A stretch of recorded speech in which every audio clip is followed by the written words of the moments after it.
Hello everyone and welcome to Get Fit with Janice Now.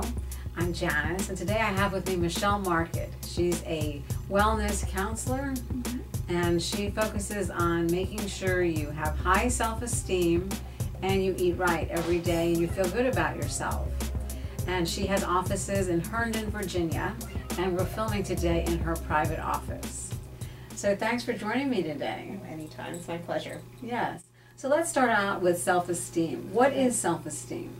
Well, when I think about self-esteem and when I teach it to my clients, I really like to focus on a couple of different things. I think of self-esteem as self-care, self-love, self-acceptance, self-forgiveness, being able to sort of honor your needs, to nurture your needs. An important piece I really kind of like to focus on is the idea of believing in yourself. And I think it's very encompassing in terms of kind of how we view ourselves and we orient and view ourselves in the world. Now, are you born with self-esteem or do you develop self-esteem? Where does it come from? Well, I think it's a great question because it comes through a whole kind of different facet of things. I think that knowing that the way we're born and how we're raised certainly impacts kind of how we view ourselves and sort of the tapes, how we listen to ourselves, the critical voices that come on. Sometimes we say, oh, that's a parent, or that was a particular experience that happened in school or an event that sort of kind of kept us feeling uncomfortable about ourselves. But then as we get older and as an adult, different experiences impact that. And it's one of those things that it can constantly be changing too. You can, it's interesting because you can come from a very healthy family, a very nurturing family, and still not feel good about yourself. You can come from a dysfunctional family and an unhealthy family and feel good about yourself. So it's interesting because there's really no rhyme or reason at times, but there are certain things that can contribute to kind of how you feel about yourself and building self-esteem specifically. Now, do goals foster self-esteem? Like if I have a goal to, win a marathon, is that going to boost my self-esteem that I'm having a goal and I'm training for that? Or do you think if I don't win that marathon, then it really just brings me down? So what's better? Well, I think that's a great example. If you're a beginner runner, to say suddenly I'm going to be a runner and train for a marathon, I think that would be an unrealistic expectation. And so that might not sort of, when we kind of have goals, we want things to be realistic. So maybe it's, okay, I'd like to do a 5K fun run to start out with, to sort of build on those successes. I think goals are really important. I think that it's something that we should do often. I know traditionally people do it like, first of the year, January 1st, okay, I want to, lose weight or be healthier, or take time for myself. And those that are most successful in sort of practicing and sort of continuing with their goals are the type of people that say they simplify.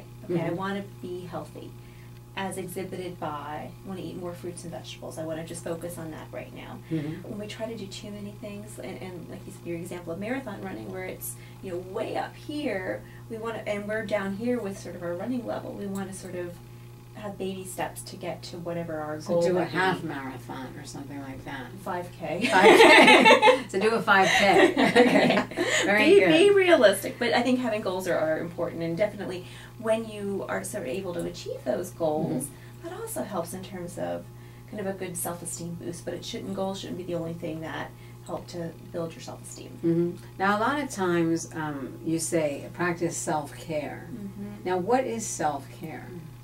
I probably preach that to all of my clients. And when I think of self-care, there's a couple of different things I would call the foundation of self-care. Start with, getting a good night's sleep, going to bed around the same time, getting up at the same time, so having healthy sleep hygiene. It would be having a healthy fitness routine, having a balanced approach. It would be eating a healthy variety of foods, kind of a healthy diet. It would also be about, a spiritual self-care in terms of what inspires you. For some it might be a faith, for some it might be inspirational quotes, or reading about those that are successful. So finding something in terms of that kind of spiritual nurturance. And then I also think about self-care as in terms of, from a coping skill, stress management skill, being able to say no, having healthy boundaries, doing things that you enjoy, whether it's volunteering or learning a hobby or a skill, so things that you're interested in, all can help to foster self-care. And I think given the area that we're in, you know, kind of the Northern Virginia area, there's not a lot of that. And people think, oh, I don't have the money to indulge in going away for, you know, a weekend at a spa. And so then they think, well, I can't do it. And the importance of self-care is knowing it can be very simple. It could be taking 5 minutes out of your day and writing a gratitude journal, or, you know, spending some time in silence and practicing deep breathing. So it doesn't have to be something that's really complex. It can be something simple that helps to recharge your batteries. Right. Now, is it important to have a dream? Because you focus on having, like, not just a goal, but a dream. Like, maybe you want to be married, maybe you want to be 125 pounds, you know. So if you have a goal, is that different from a dream? Are they the same thing? Well, it's interesting because when I heard some of the things that you're mentioning, I was like, oh, I always hate with clients, because I work a lot with eating disorders, never focusing on a particular number. Because what happens is when they get to a particular number, they're like, well, okay, nothing's changed. I'm still not happy. Or, because sometimes I'll be happy when. And we want to really sort of step back from that and look at how to be with ourselves and how to do things that we enjoy, and how to, you know, when we think about, dreams and goals can be sort of synonymous. But when I think of a dream, it's like, okay, where do I want to be? What's on my bucket list? What things would I like to accomplish in my life? What things are important? So knowing your own priorities, knowing what your passions are, knowing what your likes and your dislikes are. So it's knowing you. It's knowing you. Yeah. And I kind of think of that as authenticity, is kind of being, what people see on the outside is what's happening, is how you're feeling on the inside. So being authentic. Well, thank you, Michelle, for your wonderful words of wisdom today on self-esteem. So we've been talking with Michelle Market. She's a wellness counselor here in Herndon, Virginia.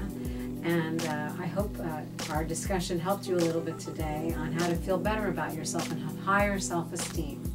And thanks for tuning in to Get Fit with Janice Now.